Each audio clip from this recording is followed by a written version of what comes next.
स्वागत है आप सभी का एक बार फिर से हमारे YouTube चैनल कॉमर्स केयर में।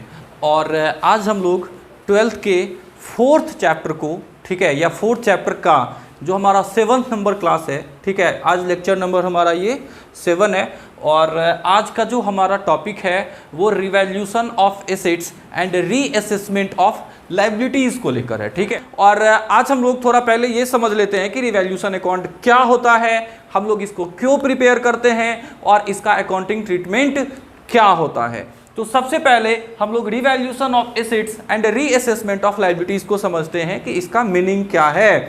तो हम लोग जान रहे हैं किसी भी एसेट्स और लायबिलिटीज़ का मार्केट वैल्यू बदलता रहता है, तो इसके मार्केट वैल्यू के बदलने पर जो प्रॉफिट और लॉस होगा उसको फाइंड करने के लिए हम लोग रिवैल्यूशन अकाउंट को क्रिएट करते हैं या प्रिपेयर करते हैं। जैसे लैंड है हमारा, ठीक है, इस लैंड को हम लोगों ने बैलेंस शीट में 5 लाख का लिखा हुआ है और नीचे हमारा एडजस्टमेंट बताता है कि इस लैंड का रेट अब 7 लाख हो गया। पहले था 5 लाख, बाद में हो गया 7 लाख। तो जो मार्केट वैल्यू है वो उसका 7 लाख है और बुक वैल्यू उसका 5 लाख है। तो अब हम लोगों को क्या करना पड़ेगा, बुक वैल्यू और मार्केट डिफरेंस से जो प्रॉफिट लॉस हुआ उसको फाइंड करने के लिए हम लोगों को रिवैल्यूशन अकाउंट को प्रिपेयर करना है, ठीक है। यानी किसी भी एसेट्स और लायबिलिटीज के रेट में बदलाव होने के कारण जो प्रॉफिट लॉस है उसको फाइंड करने के लिए हम लोग रिवैल्यूशन अकाउंट को प्रिपेयर करते हैं, ठीक है।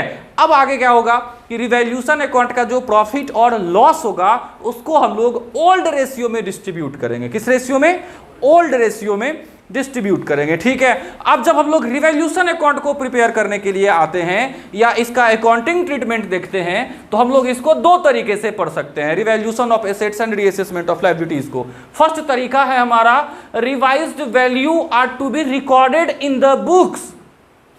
मतलब है कि जैसे हम अभी बताया कि 5 लाख का लैंड जो है वो हमारा कितने का हो गया, 7 लाख का हो गया। इसका मतलब है कि अगर हम लोग इस नए वाले वैल्यू को, रिवाइज्ड वैल्यू मतलब न्यू वैल्यू जो उसका मार्केट वैल्यू है, इसको अगर हम लोग बुक में लिख रहे हैं तो इसका मतलब है कि जो नया वाला बैलेंस शीट है उसमें हम लोग 7 लाख लिखेंगे, 5 लाख को नहीं लिखेंगे। क्लियर है ये चीज?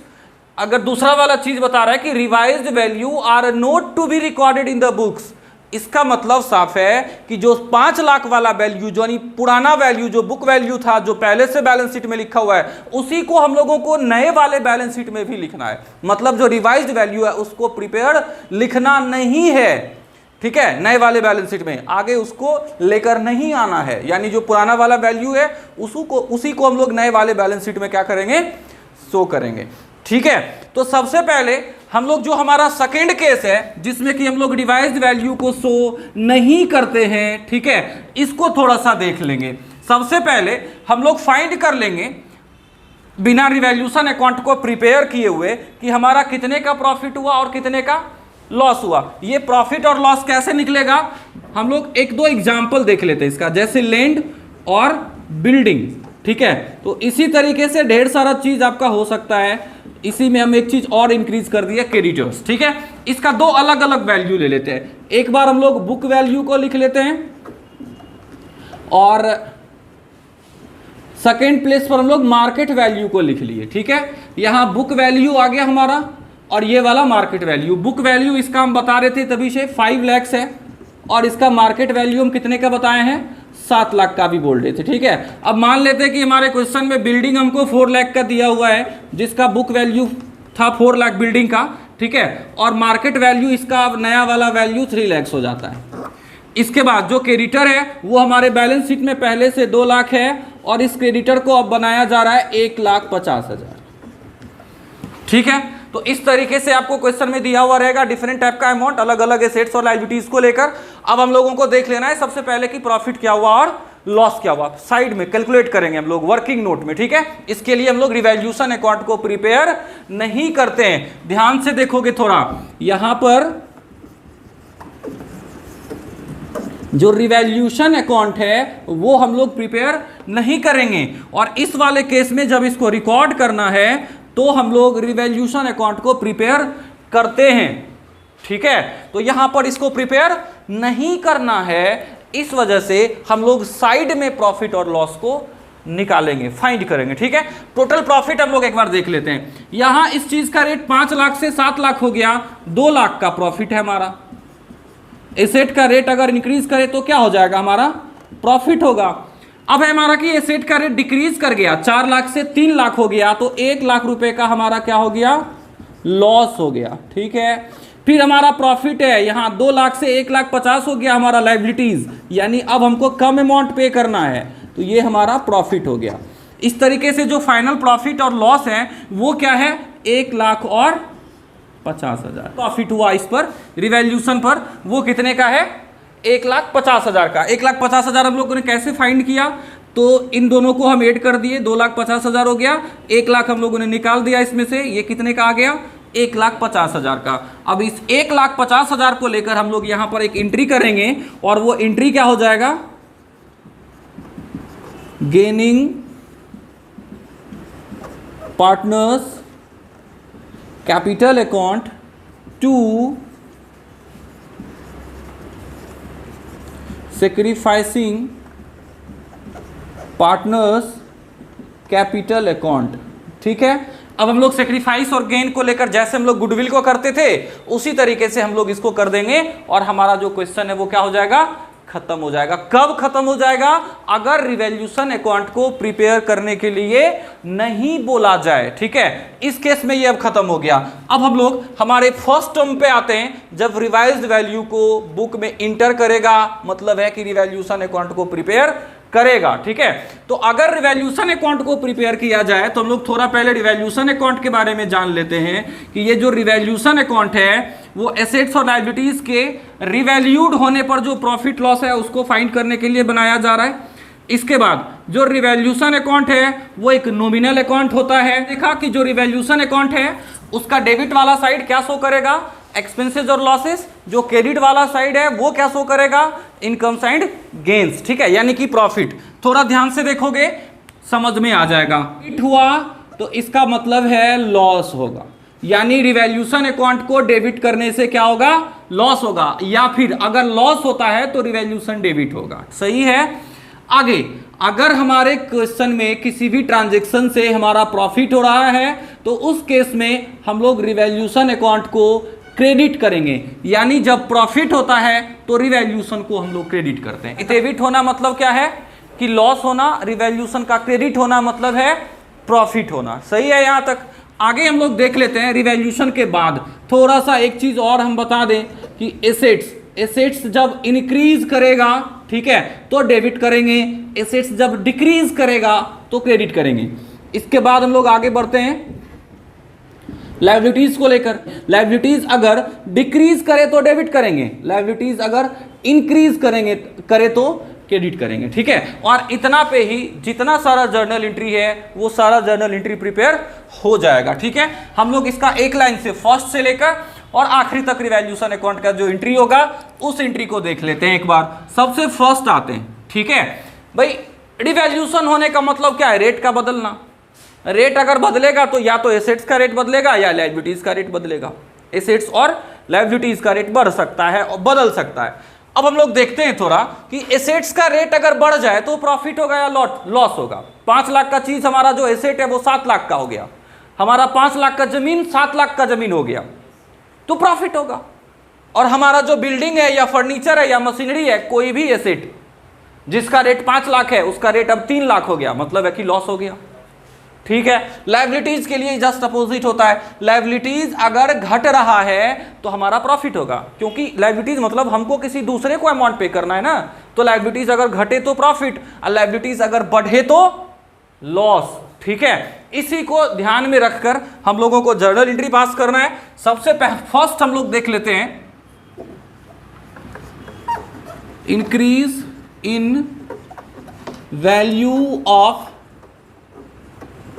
एसेट्स। ठीक है, अगर वैल्यू इंक्रीज किया किस चीज का, एसेट्स का, तो क्या जर्नल एंट्री करेंगे, ये ध्यान में रखना है। वैल्यू एसेट का इंक्रीज हुआ तो इससे प्रॉफिट होगा, प्रॉफिट होने से रिवैल्यूएशन को हम लोग क्रेडिट कर रहे हैं और एसेट्स को हम लोग डेबिट कर रहे हैं। बस वो 3 चीज को याद रखना है, सारा जर्नल एंट्री हमारा बन जाएगा।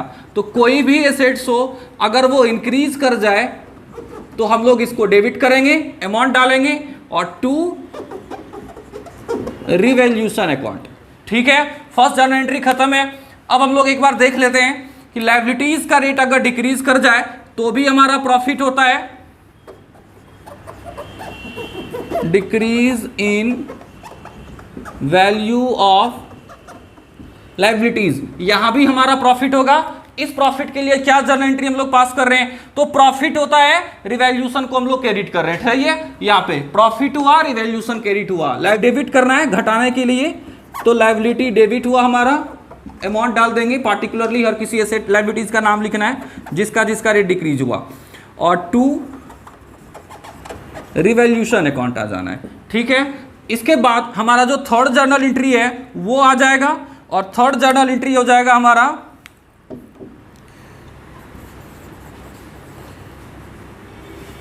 Decrease in value of provisions. ठीक है, यानी प्रोविजन का वैल्यू क्या हो जाएगा, डिक्रीज हो जाएगा। प्रोविजन जो होता है वो हमारे डेटर को कम करता है। ठीक है, जैसे प्रोविजन फॉर डाउटफुल डेब्ट हम यहां पे लिख देते हैं, प्रोविजन फॉर डीडी यानी कि डाउटफुल डेब्ट। तो डाउटफुल डेब्ट जितना ज्यादा बढ़ेगा हमारा लॉस उतना ज्यादा होगा। ठीक है, जितना ज्यादा ये कम होगा हमारा प्रॉफिट होगा। ठीक है, तो प्रॉफिट वाले केस में हम लोग रिवैल्यूएशन को क्या करते हैं, क्रेडिट करते हैं। तो अभी क्या हो जाएगा, जो प्रोविजन फॉर डीडी यानी कि डाउटफुल डेब्ट है इसको हम लोग डेबिट करेंगे, और टू रिवैल्यूएशन हो जाएगा। इसके बाद प्रॉफिट होने का एक और केस हो सकता है हमारे क्वेश्चन में, और वो केस क्या है,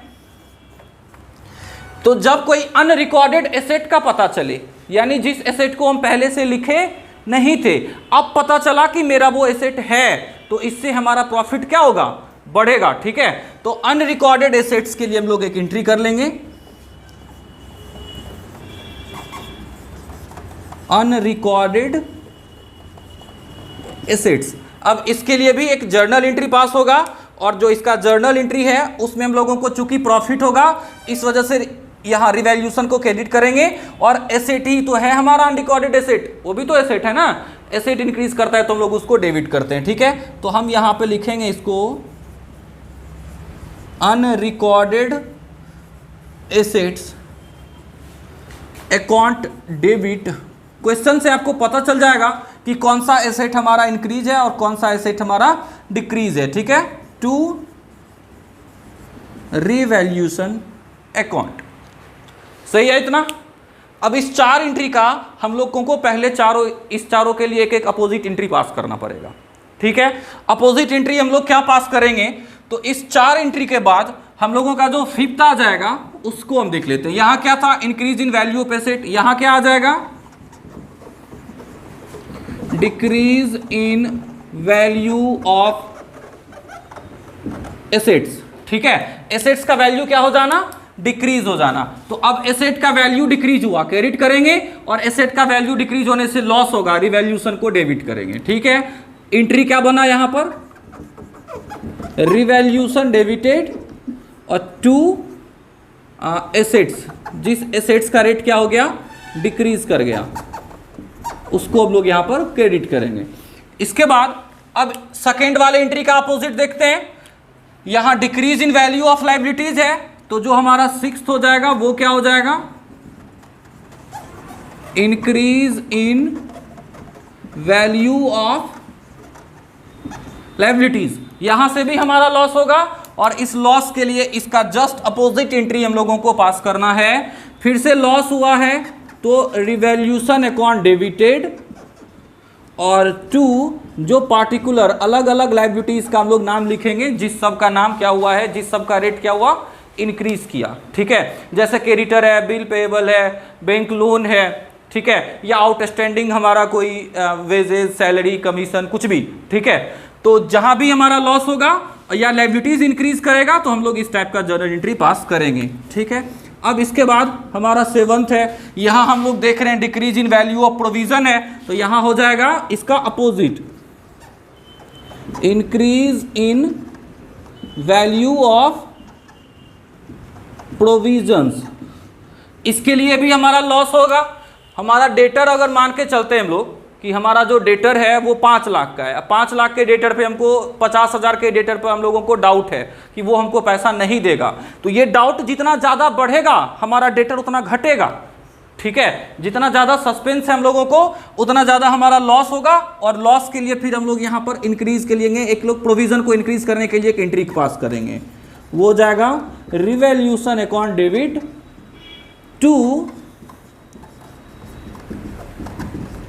प्रोविजन फॉर DD, ठीक है, यानी कि डाउटफुल डेप्ट। तो यहां भी हम थोड़ा लिख दें DD, यानी ये डाउटफुल डेप्ट के लिए है, ठीक है। इसके बाद 7th के बाद 8th, यानी इसका अपोजिट अनरिकॉर्डेड एसेट है यहां पर। अब हम लोग यहां पे लिख लेते हैं अनरिकॉर्डेड लायबिलिटीज।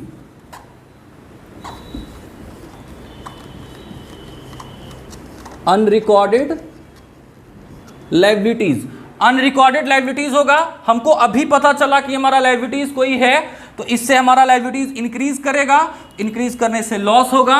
देख लेते हैं यहाँ पे, लायबिलिटी इंक्रीज करता है तो हम लोग क्रेडिट करते हैं, लॉस होगा तो रिवैल्यूएशन को हम लोग डेबिट करेंगे, यानी revaluation account debit to liabilities या अनरिकॉर्डेड लायबिलिटीज, हम लोग यहां इसको लिख लेते हैं।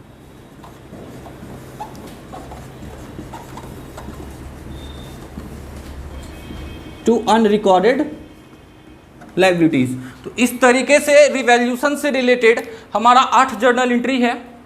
अब हम लोगों को फाइंड करना है कि इस पर क्या प्रॉफिट हुआ रिवैल्यूएशन पर और क्या लॉस हुआ रिवैल्यूएशन पर, ठीक है।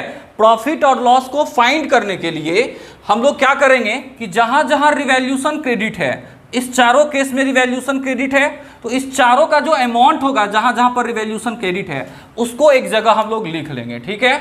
अब क्या करते हैं, ये थोड़ा सा ध्यान से देखना, रिवैल्यूएशन का जो डेबिट बैलेंस है वो अगर ज़्यादा हो हमारे क्रेडिट के सम से तो इसको हम लोग बोलेंगे लॉस, क्योंकि यहाँ से रिवैल्यूएशन का डेबिट होना क्या है, लॉस है ना। रिवैल्यूएशन का अगर प्रॉफिट हो रहा है तो हमारा क्या है, क्रेडिट हो रहा है तो हमारा प्रॉफिट है। तो इसका मतलब if debit side of revaluation account is greater than the credit side, ठीक है, तो हम लोग इसको क्या मान लेंगे, हमारा लॉस। लेकिन यही अगर अपोजिट हो जाए कि हमारा क्रेडिट वाला साइड जो है वो ज़्यादा हो हमारे डेबिट वाले साइड से, तो हम लोग इसको क्या मान लेंगे, प्रॉफिट, ठीक है। तो बैलेंस कर लेना है पहले, यानी रिवैल्यूएशन अकाउंट का क्रेडिट वाला सारा आइटम ऐड कर लेंगे, फिर रिवैल्यूएशन जहां जहां डेबिट है उस सबके अमाउंट को हम लोग ऐड कर लेंगे, दोनों को कंपेयर करेंगे, प्रॉफिट लॉस पता चलेगा। अब देखो दोनों के लिए अलग अलग जर्नल एंट्री, यानी 8 तक हम कर चुके हैं, 8 के बाद वाला तुम्हारा कौन सा आ जाएगा, 9th नंबर का, ठीक है, 9th। अब 9th में क्या जर्नल एंट्री पास होगा, हम लोग इसको क्या लिख रहे हैं अभी, पहले हम लोग एक बार लॉस के लिए देखते हैं। तो यहां हम लोग इसको लिख लेते हैं debit balance of revaluation account, यानी रिवैल्यूएशन अकाउंट का क्या आए, डेबिट बैलेंस आए, मतलब डेबिट साइड ज्यादा हो तो, ठीक है। तो डेबिट साइड ज्यादा हो जाए तो इसको हम लोग लॉस बोलेंगे, लॉस होने से पार्टनर्स का कैपिटल डिक्रीज करेगा, तो उस केस में हम लोग पार्टनर्स कैपिटल और करेंट अकाउंट को डेबिट करेंगे और एंट्री में आ जाएगा रिवैल्यूएशन अकाउंट। ये हो गया डेबिट बैलेंस के लिए, ठीक है। तो इसका जस्ट अपोजिट हो जाएगा किस चीज के लिए, क्रेडिट बैलेंस के लिए, ठीक है। यानी जब क्रेडिट बैलेंस आ जाए, क्रेडिट बैलेंस हो, यानी ये हमारा कितने नंबर का जर्नल एंट्री हो गया, आप 10 नंबर का, तो हम लोग इस केस में जो जर्नल एंट्री करेंगे वो जर्नल एंट्री क्या होगा, प्रॉफिट है, इसको हम लोगों को ओल्ड रेशियो में डिस्ट्रीब्यूट करना है पार्टनर्स के बीच में, तो हम लोग इसके लिए एंट्री पास करेंगे revaluation debit to partners capital और करेंट अकाउंट, और जो अमाउंट होगा उस अमाउंट को क्या कर देना है, ओल्ड रेशियो में डिस्ट्रीब्यूट कर देना है। और इस तरीके से हमारा जो रिवैल्यूएशन अकाउंट है वो ख़त्म हो गया। और कल का जो हमारा नेक्स्ट क्लास होगा उस क्लास में हम आप लोगों को बता देंगे कि इस पूरे पर जो क्वेश्चन बनेगा, या रिवैल्यूएशन अकाउंट का एक फॉर्मेट बना देंगे लेजर के लिए, और साथ ही साथ इसका जो बैलेंस शीट बनता है, कैपिटल अकाउंट बनता है, उन सभी चीज़ों को हम लोग हमारे कल के वाले क्लास में देख लेंगे। आज के लिए बस इतना ही, ठीक है। और थ्योरी के लिए आप हमारे डिस्क्रिप्शन बॉक्स में जाके लिंक पर क्लिक करके आप एप्लीकेशन को डाउनलोड कर सकते हैं, जहाँ आपको थ्योरी प्रोवाइड करवा दिया जाएगा।